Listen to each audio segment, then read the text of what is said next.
Good morning, everybody. Once again, I apologize for the technical difficulties that we're having. Just bear with me. We will share this experience together. The scripture from today comes from Romans and the second book of Timothy. And we know that for those who love God, all things work together for good, for those who are called according to his purpose. For God gave us a spirit, not of fear, but of power, love, and self-control.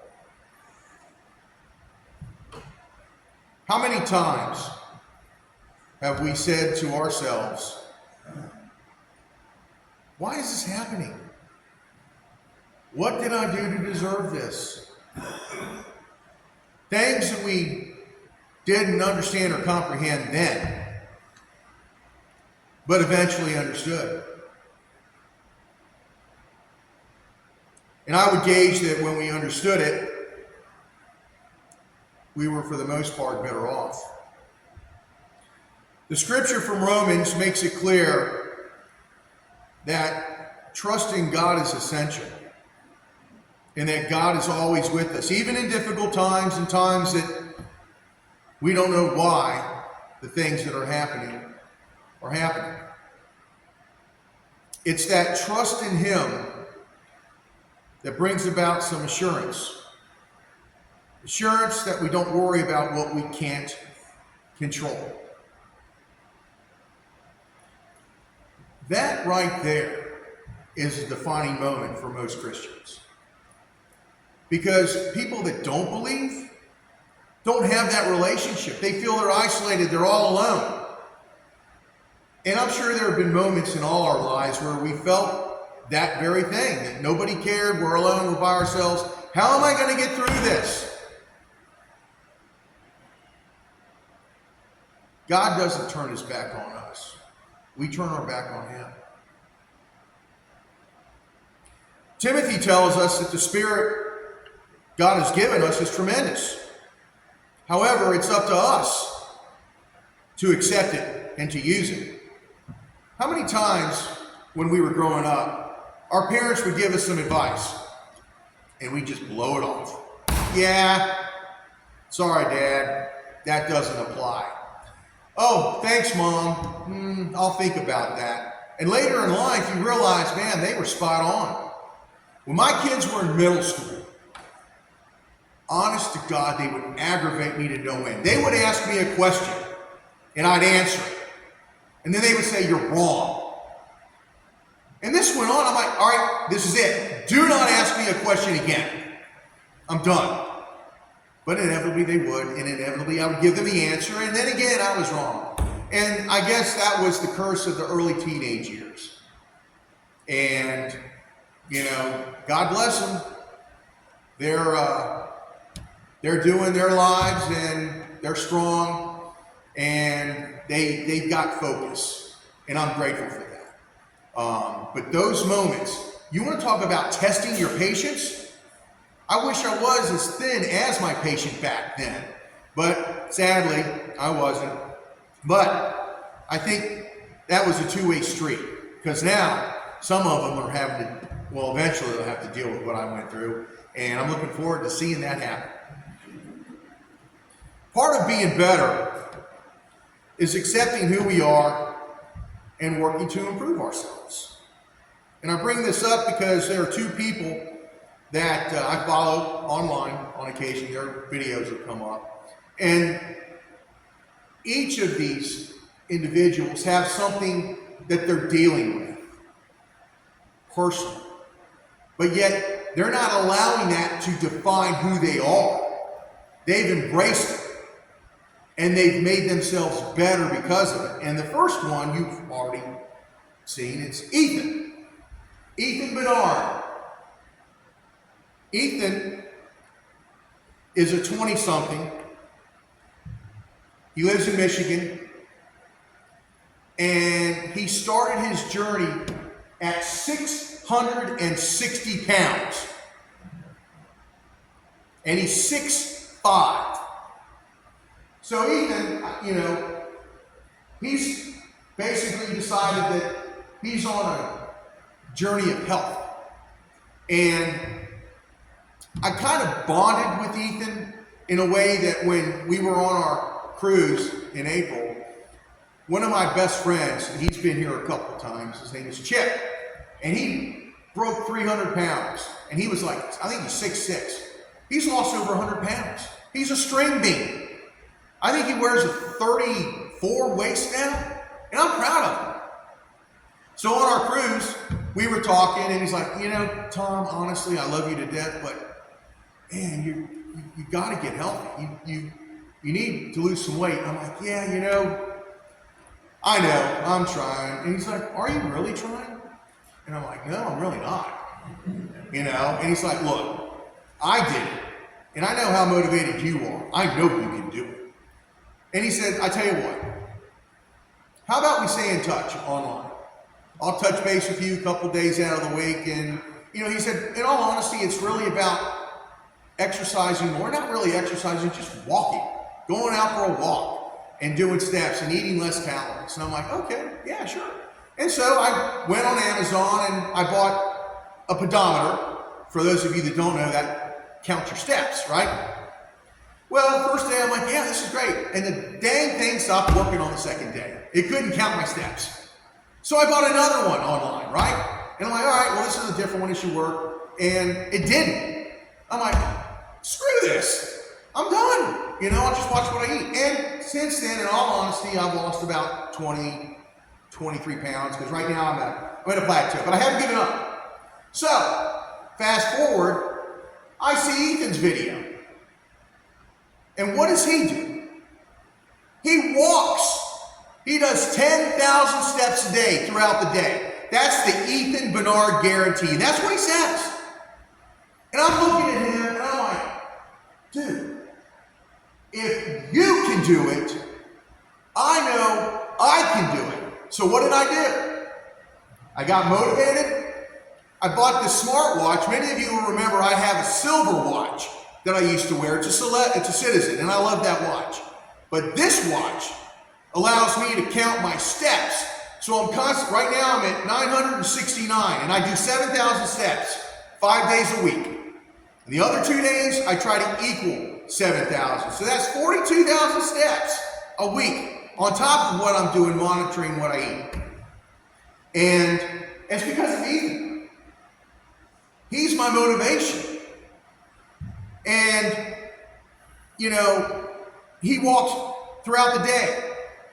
And he also goes to the gym for strength training. He might work out for 30 minutes at the gym.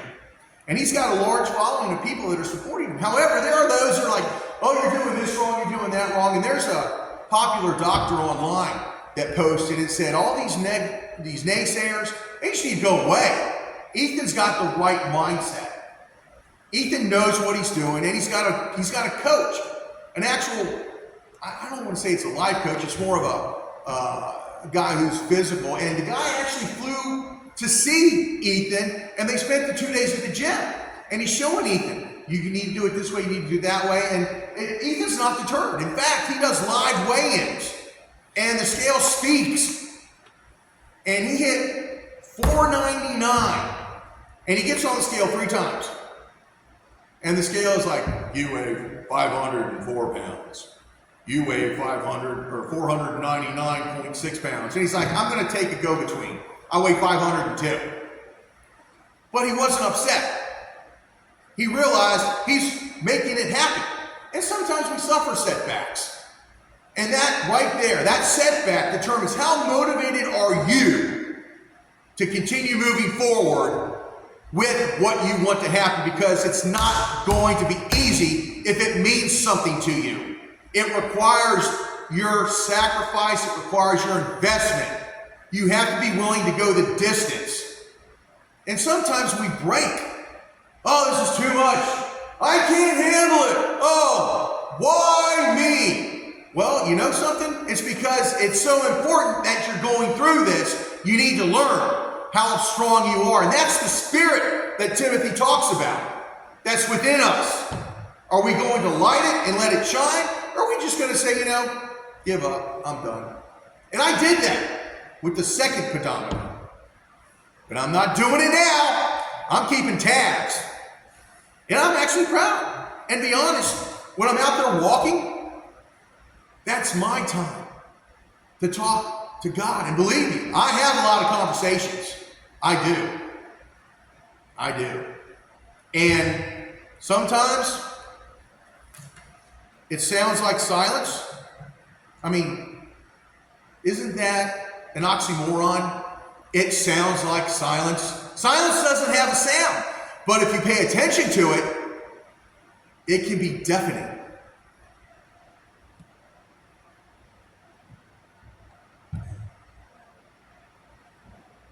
The wonderful thing about Ethan, he's always positive. He's always smiling. He values where he was at. He values where he is, and eventually where he's going to be weight-wise. He's a walking inspiration. Ethan doesn't know me. Ethan doesn't realize I'm watching him, but he's having an impact on me without him knowing. And is it not our job as Christians to plant the seed? God will do the rest. Ethan is doing much more than that. But that's not the reason why he's doing what he's doing. That's a byproduct. He's working on himself. And he's showing you, yeah, this is who I am. And I accept that. I embrace who I am. But I'm working to improve myself. And isn't that our job as Christians? To improve ourselves? To be better for others? The other person is a young lady, and her name is Emmy Coombs, and she has alopecia, which means she's bald by nature. She has no hair. And this is her. This is Emmy. And that's the way she's been since birth. Can you imagine being a young girl in middle school and high school, having no hair, and being ridiculed and made fun of and brutalized verbally? Who would want to go out with you? You're ugly. You've got no hair. Ugh, stay away. You're contagious. But no, not her. Not Emmy. In her videos, she talks about how she applies her makeup. And she uses different types of makeup. And she's a beautiful girl. Quite honest, she's got a boyfriend. And she wears wigs. And I think she was contracted to do, I think, a show with L'Oreal at one point. And she travels. She's really well known and respected. And she's able to transform herself and take her condition and be an inspiration to others.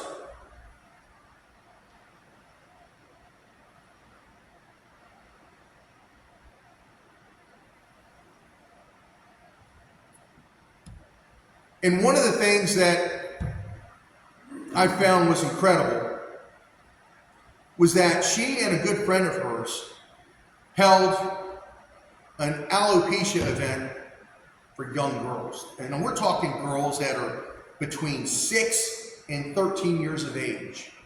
And they had like a makeup day. They had all these girls there, and everybody's bald. And she's a representative of what you can be, what you can embrace. And you can transform yourself into something even better.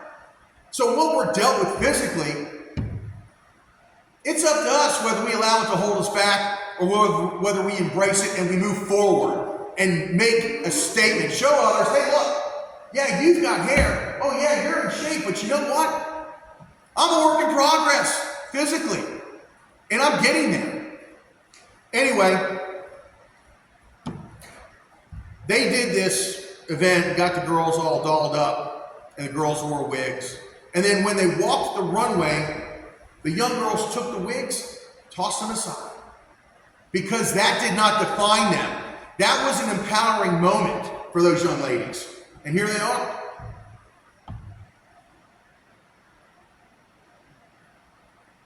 Look at that. The empowerment that those young girls realize, I'm not alone. I don't have to deal with this by myself. I have friends who suffer from the same thing that I have. I'm stronger because of them. That's our church family. That's us. We're stronger because of each other.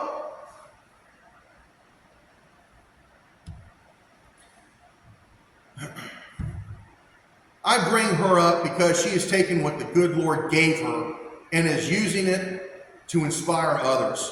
She and Ethan, in their own way, have decided to accept who they are and to use it to become better. Not just for themselves, but for others. They are just two people in a world of billions that in their own way they're making a difference. And that's the spirit that Timothy was talking about. It's evident in Ethan and Emmy. Yet each of us, we have that spirit. However, it's up to us to tap into it, to accept it, and realize we can be so much more. That takes effort. It takes time. Oh, why? Why? Because it's what God has given us. He's allowing us access to that, and it's up to us to take it and say, I own it now. I'm going to use it. Thank you. Because we have to be able to do that. It's ours. Just because he gives it to you doesn't mean it's going to work. It's like a TV. Hey, here's a TV. Okay, how does it work? Well, you got to turn it on. Really? I got to get up and turn it on? Why don't I have a remote? Where's the remote for the TV? Oh, you're that lazy? No, there's no remote. You want to see what it provides you? You got to be willing to get up and go to it. And once that happens, then you'll realize just how fortunate you are that you have that. But you've got to make the effort. When's the last time that you saw or heard something that motivated you? Got you thinking that, yeah, I can do that. I could be better. And for that fleeting moment, you're thinking, yeah, I think I could do that. And then, gone. That's like the devil coming, throw that out of your head. No, you don't need to know that. No, you're where you need to be. Don't let that bother you. Don't let that motivate you. And there's a movie, of course I have a movie reference with some of my sermons. They came out in 91. It was called, it's one of my favorites actually. It's called What About Bob? And if you haven't seen it, I would encourage you to watch it. Bill Murray is genius in this movie. He plays an anxiety/phobic person. And he's referred to Dr. Leo Martin, who just wrote a book played by Richard Dreyfuss. And the book is entitled Baby Steps. And that's all life is, really, isn't it? It's taking that first step, and then we build upon that. And those baby steps, guess what? Equal a big step. And we move forward from that. And isn't that how we affect change? Slowly, one step at a time. And with each step, we realize that, yeah, this is possible. Honestly think I could do this. When before you thought, I'm stuck. We're not stuck. That's what the devil wants you to think. Yeah, you're stuck. You're anchored here. You can't get away from this. And you feel like you're chained to a 1,000-pound cannonball that's just sitting there. But the reality is, the bolt cutters are right next to you. You can break that chain.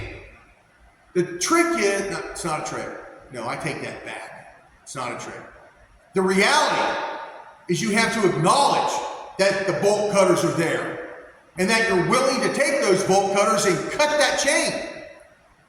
That's the same thing about accepting God, knowing God is with us regardless of what we're going through.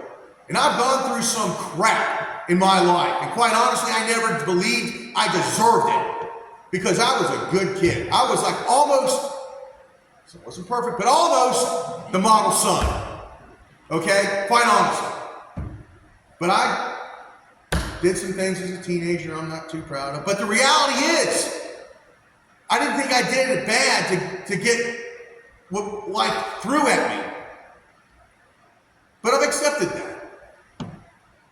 Because, like I said, we don't know why things happen when they happen. Sometimes it's later in life. And for me, it was much later in life.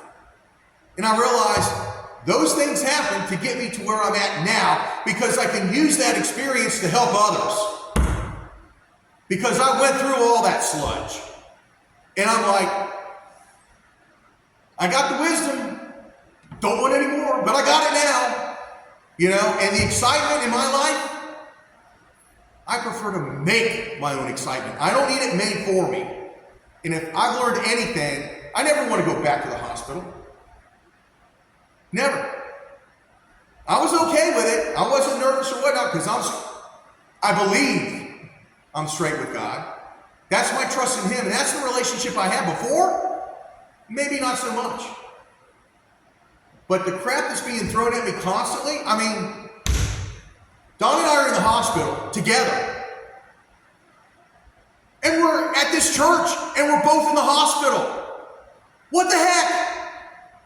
Is that a sign? What's going on?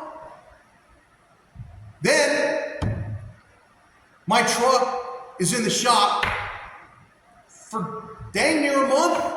I lost 6 days of work in June.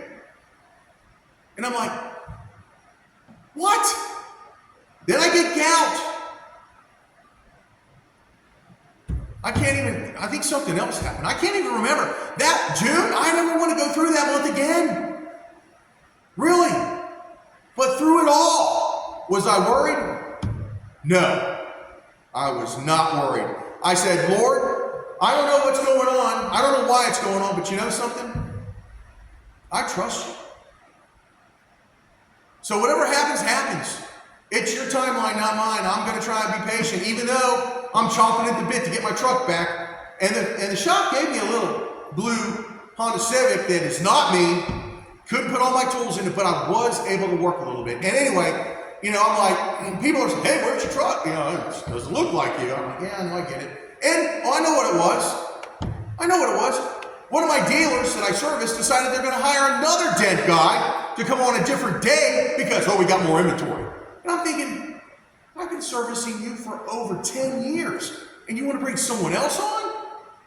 And after that, I got a text message from one of the dealers in Newport News, hey, we're going with a different company. Okay, well, thank you for the business opportunity, and I hope our paths cross again. And I'm like, what's going on? Why is this happening to me? In my mind. But then I pause, and I'm like, you know something, Lord? Not that I don't care. Not that I'm not concerned. It's your will. I don't know what the future holds, but I accept it. I do, because I know you're looking out for me. And right now it doesn't really look that way, but I'll see where this takes me. Honestly, I will. And how many times has something happened in our lives that we just, and then all of a sudden, there's a line that I like to use, and anybody that's been in the service realizes that you have EENT and BMNT. EENT is early evening nautical twilight. That's when your depth of perception and the shadows are messing with you. That's typically when the enemy wants to attack. Or BMNT, which is before morning nautical twilight. It's the same thing, and it's like 30 minutes because you can't gauge distance. It's always darkest before the dawn. And that's what I kind of like to view this as. There's something greater waiting for me. I just don't know what it is. But I have the faith that the Lord is like, okay, you went through these challenges, Tom. Here's your reward. It could happen tomorrow. Now, I've been buying Powerball tickets, but maybe that's not really what's going to happen. But I'm trying. I'm having the faith that, okay, I'll take a chance. Anyway, there are many examples of people making a difference. Mother Teresa, Martin Luther King Jr., Gandhi, Christopher Columbus. Yet, the single one who changed the world and still has an impact is Jesus Christ. Now, I'm up here talking about Ethan, about Emmy, and then about me and my life challenge. We all have challenges going on. Okay? We're dealing with stuff.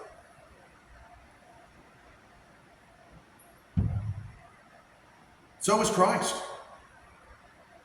And his ultimate sacrifice, and I'll do this every Easter, it's glossed over. He rose from the dead. Well, what path did he have to take to get to that point? He went through hell, literally, on earth. Never complained once about it. And what are we going through? Anything compared to that? Imagine, and I want to believe that all of us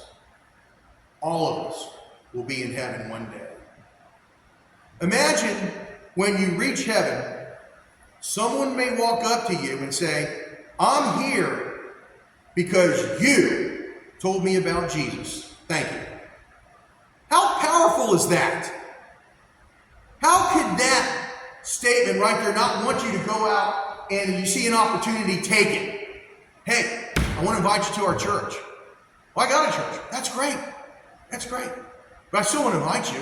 Sometimes it's kind of like you're going to the same restaurant. Well, let's change it up and go over here. See what this one's like. But when I saw that statement online, I was dumbfounded. And that's like Ethan and Emmy. They're having an impact on hundreds of thousands of people, but they're not doing it for that. They're just telling people who they are, why they're doing it, and it inspires others. Shouldn't we inspire others when we can? Never doubt your ability to have a positive impact when it comes to your personal ministry. Your personal ministry, quite honestly, might be saying a prayer every day to God, saying, Lord, just help me be a better person today. I'm trying, I'm struggling.